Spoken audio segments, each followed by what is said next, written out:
Já, nú reynsluna, þetta nú svona, þetta súrt epli að bíta í.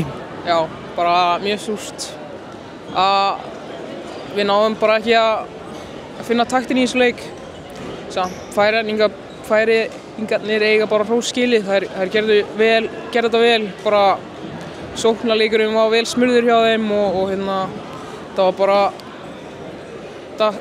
ekki okkar dagur í dag. Nei, og þetta byrjar svona hálfilla og byrjáleikinn minnir ykkur aðeins út úr því og svo eiginlega lendir við í sama farinu aftur í seinni hálfleik. Við byrjum seinni hálfleik. Svolítið bara sagan í leiknum. Við erum að elta og jafna og við náum einhvern veginn aldrei svona koma okkur yfir og bara eigum góða kafla en við náum bara ekki að halda þeim lengur en nokkra mínútur sko.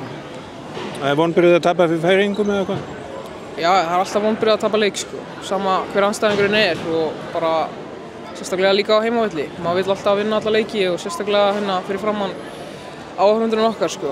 Já, í undankeppni þá skipta heimaleikirnir svo miklu máli. Já, gríðarlega miklu máli sko. Þannig að nú er bara að vinna sig út úr þessu og fara til Portugal. Já, við fengum náttúrulega bara 2 daga fyrir þetta verkefni. Við fengum fínt verkefni á móti Dönum. Nú fáum við nokkra daga saman og við náum að skoða eins þennan leik, þannig það er bara fullan fókus á næsta leik.